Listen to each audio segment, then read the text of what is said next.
আসসালামু আলাইকুম রহমতুল্লাহি ওবরাকাতুহু।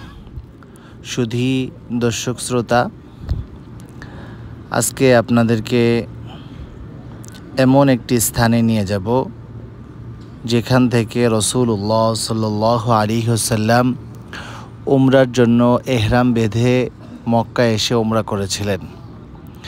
উমরার সফর বা হজের সফরে যদি কেউ দ্বিতীয়বার উমরা করতে চায় তাহলে অনেকেই আয়েশা মসজিদে গিয়ে থাকেন, কিন্তু তার চাইতেও উত্তম হবে আজকের এই স্থানটি যেখান থেকে রাসূলুল্লাহ সাল্লাল্লাহু আলাইহি ওয়াসাল্লাম নিজে এহরাম বেঁধেছিলেন এবং মক্কায় এসে উমরা করেছিলেন।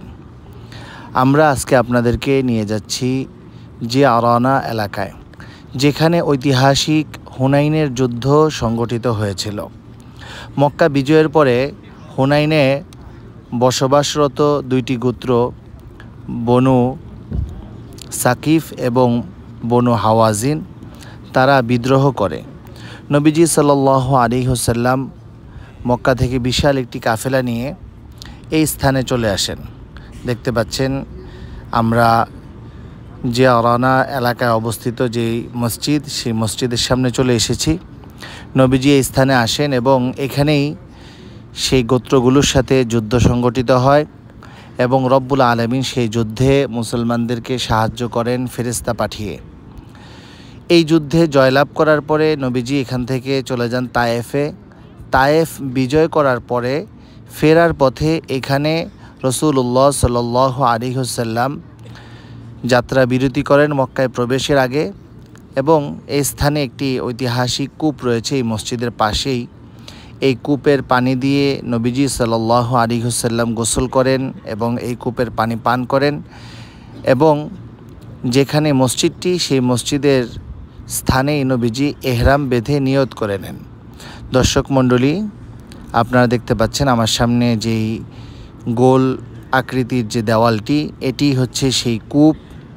যে কূপটি এখন এইভাবেই বন্ধ করা আছে।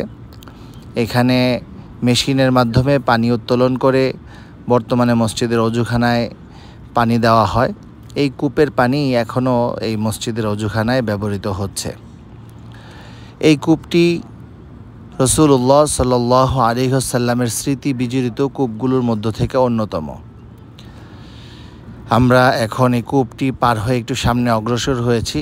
সামনে যে সবুজ উদ্যান দেখতে পাচ্ছেন, এখানেই মূলত ঐতিহাসিক হুনাইনের যুদ্ধ সংগঠিত হয়েছিল, যে যুদ্ধের আলোচনা রব্বুল আলামিন কুরআনুল কারীমের মধ্যে করেছেন। তো নবীজি সাল্লাল্লাহু আলাইহি ওয়াসাল্লাম এখান থেকে তায়েফ চলে যান। তায়েফ বিজয় করার পরে ফেরার পথে এখানে রাত্রি যাপন করেন এবং এই কূপ থেকে পানি নিয়ে গোসল করেন এবং এই কূপের পানি পান করেন।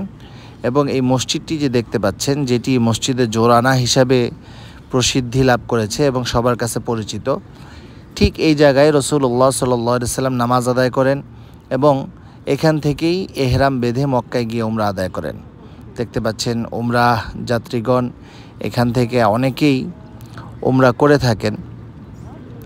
তাই আমরা যারা সৌদি আরবের বাহির থেকে আসি, অনেক দূর থেকে আসি, একটি সফরের ভিতরে যদি কেউ দ্বিতীয়বার তৃতীয়বার উমরা করতে চায় তাহলে মক্কা থেকে এই স্থানটি হচ্ছে কাছাকাছির ভিতরে সবার কাছে স্বীকৃত, যে রাসূলুল্লাহ সাল্লাল্লাহু আলাইহি ওয়াসাল্লাম এখান থেকে এহরাম বেঁধেছিলেন। তাই এই স্থানটি আপনাদের জন্য হতে পারে দ্বিতীয়বার উমরা করার জন্য সবচেয়ে সহজ সমাধান। মক্কা থেকে মোটামুটি 28 থেকে 30 কিলোমিটার দূরে এই স্থানটির অবস্থান। অল্প সময় লাগে। একটি গাড়িতে আপনি 60-70 রিয়াল থেকে প্রায় 80 রিয়ালের ভিতরে আসা যাওয়া সম্পূর্ণ করতে পারবেন। 4-5 জন যদি একসাথে আসেন তাহলে মোটামুটি এক একজনের 10 থেকে 15 রিয়াল আসা যাওয়ায় খরচ হবে। দর্শক মণ্ডলী, আমাদের সামনে যে বেষ্টনী দেওয়া জায়গাটি দেখতে পাচ্ছেন, যে বাউন্ডারিটি, এর মধ্যেই রয়েছে যারা হুনাইনের যুদ্ধে শাহাদত বরণ করেছিলেন সেই সমস্ত সাহাবা একরামের কবর। আজকের এই ভিডিওটি আমরা আপনাদের সামনে উপস্থাপন করার চেষ্টা করলাম, যাতে করে যারা দূর থেকে সফরে আসেন, উমরা করতে আসেন, তারা যদি দ্বিতীয়বার উমরা করতে চান তাহলে এটি হতে পারে আপনাদের জন্য সবচাইতে সহজ এবং সুন্দর সমাধান। শুধুই দর্শক শ্রোতা, মক্কা এবং মদিনার ঐতিহাসিক স্থানগুলোর ভিডিও পেতে আমাদের চ্যানেলটি সাবস্ক্রাইব করে আমাদের সাথেই থাকুন। আসসালামু আলাইকুম ওয়া রাহমাতুল্লাহ।